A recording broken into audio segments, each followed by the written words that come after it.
The furor over Urban Meyer kicking the tires on one of his most decorated former players is over the top. The man behind those words, Fox Sports NFL analyst Bucky Brooks, joins us. But Acho, let's start with you. You agree with Bucky that the Tim Tebow outrage is over the top? What I don't agree with is this, Bucky Brooks. You always throw one word in your article to make us struggle, to test our intellect. Furor?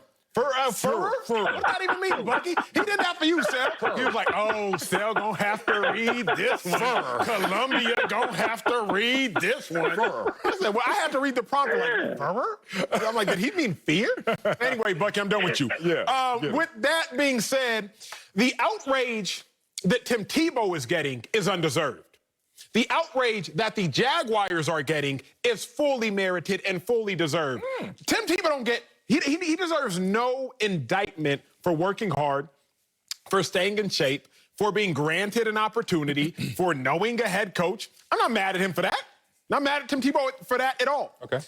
But I am frustrated with the Jacksonville Jaguars. And the reason I'm frustrated with the Jaguars is because I like to keep my takes even across the board. What do I mean? All offseason, we sat there and complained about the lack of opportunities for minority head coaches because nepotism and cronyism, hiring your friends and hiring your family, is causing black coaches opportunities because these white general managers and the white owners, remember the majority of general managers and owners are white, are hiring their friends. And we were all up in arms about that. So if we gonna be up in arms about the fact that head coaches and assistant coaches and general managers aren't getting opportunities due to nepotism, due to hiring of friends and hiring a family, then how am I going to bat my eye when Tim Tebow is getting a job when there are only 90? Tim Tebow is getting a job exclusively because he knows the head coach very well. If I didn't raise an issue with the other issue, then I wouldn't raise an issue with this one. But the fact of the matter is, Tim Tebow is not getting that position because he is talented enough. The last time Tim Tebow was in the NFL was with me. In 2015 on the Philadelphia Eagles. I have been in media for 5 years now. That is the last time Tebow was in the league. Tim Tebow did not make the team at quarterback. Tim Tebow has never played tight end a day in his life. There are only 90 jobs. This might not mean anything to a second-round pick like Marcellus or a second-round pick like Bucky Brooks. But to the dudes that were sixth-round picks like myself, and you are scratching and clawing to make the roster, you are that 89th, that 90th, that 87th person, then it does matter. Because you done spent your whole life preparing for an opportunity, and it's going to go to a guy that's never, ever played the position. I don't care personally because I'm Gucci. I'm sitting on this desk right now, but I'm speaking about the overarching principle, which is what are the three categories that you need to be a good tight end? Y'all think about it real quick. Three categories that make somebody a good tight end. Okay, you probably came up with size, hands, speed. Tim Tebow does not have size. He is 6'2". He is my height.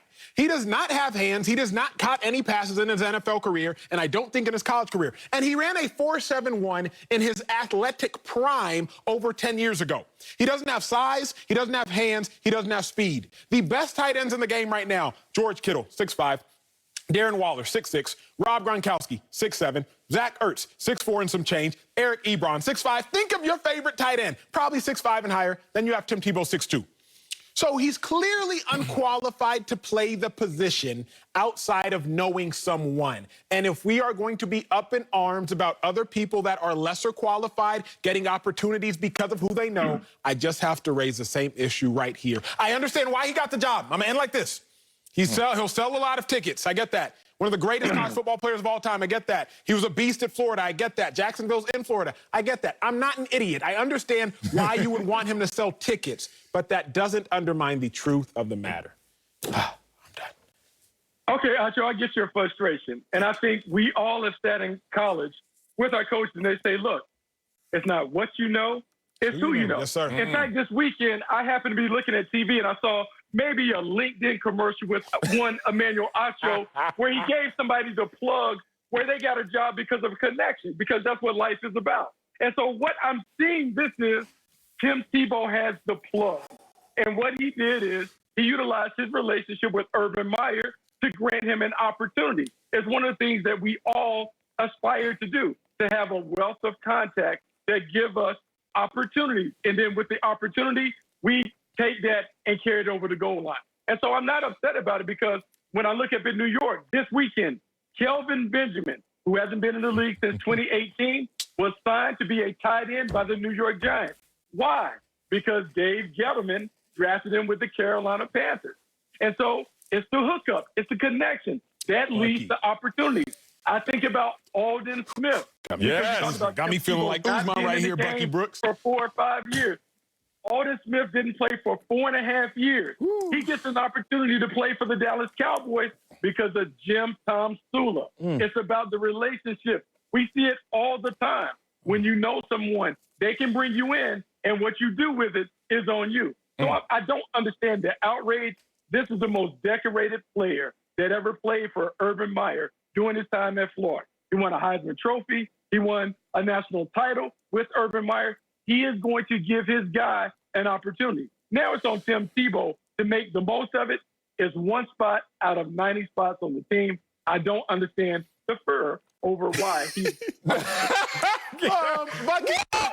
got it. Real quick. If Tebow would have come back as a quarterback, I wouldn't have cared. Really?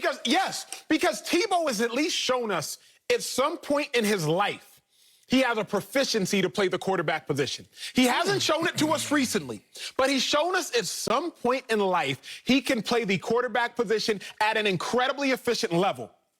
What did we say about tight ends' necessities? You got to have size, you got to have speed, you have to have hands. Kelvin Benjamin, who you mentioned, last I checked, he was 6'5", 245. Check on size. Last I checked, he was a first-round pick at wide receiver in 2014. Check on hands. Last I checked, he was, I'm assuming, a 4'5", 4'6" combine guy. I don't have it here in front of me, but he was a first-round pick wide receiver, so he had to have been sub 4'7". So check on speed as it pertains to tight ends. Alden Smith got a job with the Cowboys after being out for 5 years. Last I checked, NFL record, most sacks through the first 2 seasons of a career. If Tebow would have come back at quarterback, and Urban Meyer would have said this, Marcellus, what? I'm going to use Tebow like I did when I won my first national championship at Florida.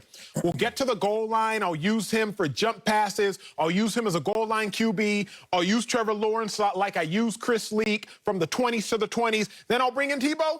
I would have said, I don't think it'll work, but he's shown us he can play the quarterback position. But Tebow hasn't shown us he can play tight end, Bucky. Kelvin Benjamin has shown us at least he has the characteristics to play tight end.